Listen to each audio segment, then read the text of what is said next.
5 அப்பங்கள் மற்றும் 2 மீன்களை இயேசு எடுத்து நன்றி செலுத்தி அற்புதம் செய்து 5000 மக்களுக்கு தேவையான அளவு கொடுத்தார்.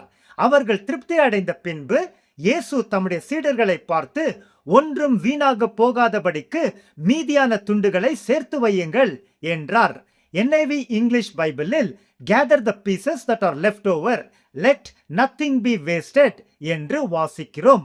யோவான் 6:9-13. கிறிஸ்து நமக்கு கொடுத்த போதனை எதுவும் வீணாகாமல் இருக்கட்டும். Let nothing be wasted. நாம் ப்ராடிகல் சன் பேரபிளிலிருந்து பாடங்களை கவனித்து வருகிறோம். இங்கே நாம் பார்த்த கிறிஸ்துவின் போதனைக்கு மாறாக இளைய மகன் செயல்பட்டான்.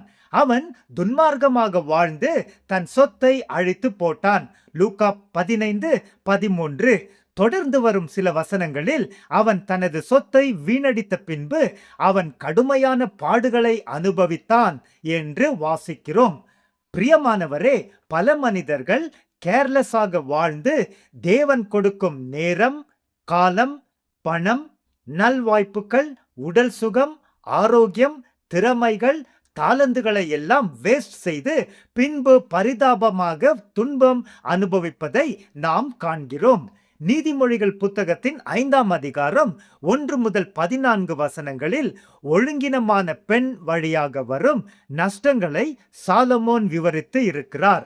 வசனங்கள் 8-14 வாசிக்கிறேன். உன்னுடைய வழியை அவளுக்கு தூரப்படுத்து, அவளுடைய வீட்டின் வாசலுக்கு அருகில் சேராதே. சேர்ந்தால் உன்னுடைய மேன்மையை அந்நியர்களுக்கும் உன்னுடைய ஆயுளின் காலத்தை கொடூரமானவர்களுக்கும் கொடுத்து விடுவாய். அந்நியர்கள் உன்னுடைய செல்வத்தினால் திருப்தி அடைவார்கள். உன்னுடைய உழைப்பின் பலன் மற்றவர்களுடைய வீட்டில் சேரும்.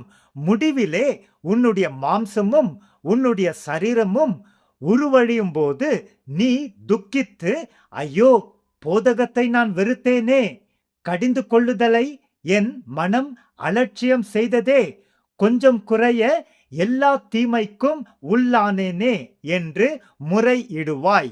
இந்த பரிதாபமான நிலைமை நாம் தியானித்து வரும் உவமையில் இளைய மகன் அனுபவித்தான் என்று வாசிக்கிறோம். ஃப்ரெண்ட், தேவன் கிருபையாய் நமக்கு தந்த வாழ்க்கையை மற்றும் எல்லா நன்மைகளை கவனத்தோடு பயன்படுத்தி தேவனை மகிமை செய்து சமாதானத்தோடு வாழ்வோம். தேவனுக்கே ஸ்தோத்திரம். ஆமென்.